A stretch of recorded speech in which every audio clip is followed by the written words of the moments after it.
After a week of rumours, whispers and everything in between, Carson Wentz remains a Philadelphia Eagle. For how much longer, that's anyone's guess. The Eagles are standing firm. They want to get the best deal possible for their man, as they absolutely should. But now, speculation is beginning to brew as to who else may be included in the deal. As of right now, the Eagles have not been offered a first-round pick for Carson Wentz. If that's what they want to get for their franchise quarterback, they may have to part ways with another player or two. A couple of days ago, I wrote an article listing 5 players who could well be bundled in a package with Carson Wentz and sent off in exchange for that first-round pick. And in this video, we're going to take a slightly deeper dive. The most logical player to begin this list with is, of course, tight end Zach ERTZ, and he's the man that has already been linked with the Indianapolis Colts, and for fairly obvious reasons.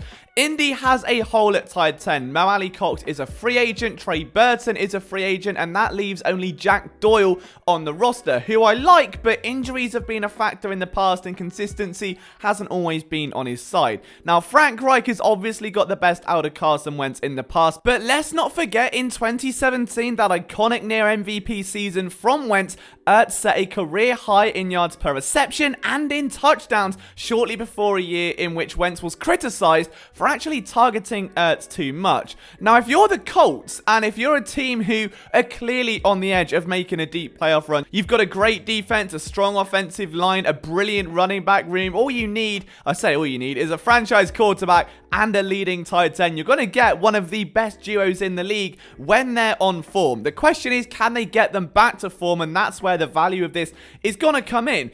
Now, Zach ERTZ is going into his contract year. He will be a free agent next year. And there is a get-out clause of Carson Wentz's contract down the line. So this isn't locked in for the Colts if they go for this move. This isn't do or die, and that gives the Eagles some flexibility. If Frank Reich believes he can get the best out of Zach ERTZ and Carson Wentz, if he can get that duo humming as they used to, as they were slashing through records like it was a hot knife through butter, then maybe, just maybe, the Colts would be tempted to give up pick 21 and some other compensation. But taking on a 12 mil cap hit and a 25 mil cap hit isn't going to be ideal. The Colts are one of the few teams that can do it. If ERTZ is going to be packaged, this is one of the only logical destinations. Player number 2 here is Andre Dillard, and I really do believe that Dillard may as well be as good as God. In year number 1, he did flash some potential as a starter before being thrown over to the right side for no apparent reason, and then when given the reins at left tackle in year 2, the team brought back Jason Peters as an insurance policy. They were clearly very confident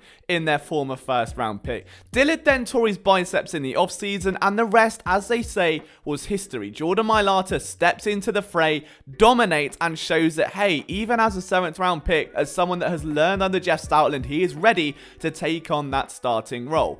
This now leaves the Eagles with a problem. If they start Dillard over Mailata, or even lend this to a training camp battle, it's not going to look great for your former first round pick if he struggles, knowing that a 7th round pick is better. But if you get rid of him, it admits defeat, however, keeps serenity and gives you the best option with Mailata as your starting left tackle. With that in mind, with now the musical chairs over, the Eagles need to kickstart a new era. Just take the L on Andre Dillard. He's not a bad tackle. He's still got plenty of tread on the tire. It just so happens that Mailata gives you that much more. Nobody saw this breakout coming. And at the end of the day, former first round pick, you know teams are going to be interested. We know teams were potentially going to take him. That's why the Eagles jumped the Texans to begin with. Why not package him in a deal for Carson Wentz? Give a team a franchise quarterback in his prime and a young left tackle who could well become a franchise left tackle in years to come. Pair the two together, give yourself that long-term security, and I think it's safe to say that with that in mind, given Dillard's age and the fact that he's only on year 3 of his contract, that he is easily one of the most valuable trade assets that the Eagles have. Number 3, Derek Barnett, and I've been pounding this table for 2 consecutive off seasons. I really don't think the Eagles should have even picked up his 5th year option, and don't get me wrong, he did take a step forward last year, but this is someone that was supposed to grow into the shoes that one day Brandon Graham would leave behind, and right now, he's still not outshining Brandon Graham. Josh Sweat is arguably outshining him, and he's a former 4th round draft pick. All Barnett has added to his resume since last year is a little bit of a spin move. Outside of that, I really don't see the potential that is worth $10 million. Now, what the Eagles should be smart in doing is going, look, we're over $50 million over the cap. We know Derek Barnett's option is going to cost us $10 million. Let him give that option as a trial run for a team that can afford it, and then see if he can gain a long-term contract. I do think Barnett has a significant upside in this league. He is still only 24 years old. He was very, very young when he came into the NFL, and when he's hot, he's red hot. You just can't keep the fire burning. Moving on from Barnett means the Eagles can hit reset at defensive end again. It shaves them $10 million of cap space, and it gives a team a very young pass rusher who clearly still has a lot of upside. I think he's a valuable asset in this situation.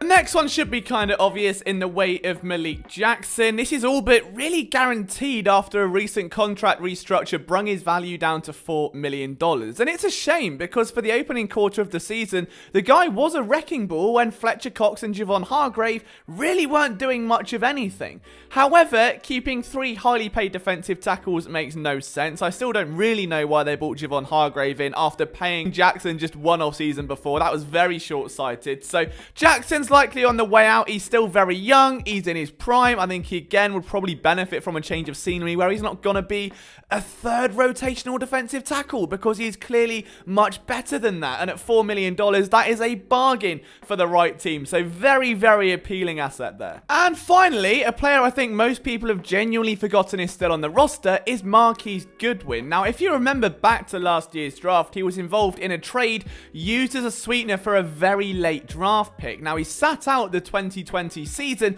and still remains on the Eagles roster. Now, if we're to assume that Deshaun Jackson goes and Alshon Jeffrey goes, Goodwin's then the oldest, most experienced receiver in the room, probably has the most impressive resume.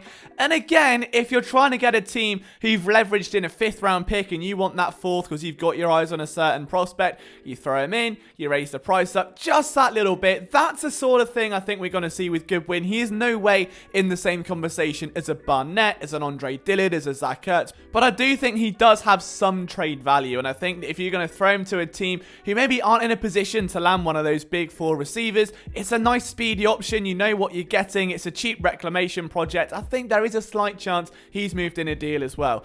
Which Eagles player would you move alongside Carson Wentz though, guys? That is the question I want you to answer down in the comments section below. From myself, Liam Jenkins, thank you so much for taking the time out of your day to watch this video. I hope you hit that subscribe button and leave a like if you enjoyed it. From myself, Liam Jenkins, I'll see you soon. While you're here, really quickly, make sure you're checking out phillysportsnetwork.com for your daily dose of Philadelphia sports articles from myself and all of our writers. We have been giving everything we've got to make sure you're getting the best coverage possible recently, and it is the quickest way to get updates on breaking Eagles news. So if there is a move for Carson Wentz, if there is a trade elsewhere, this will be the place to get it first. The videos will follow. If you're not already making PSN part of your daily routine, we'd love it if you could.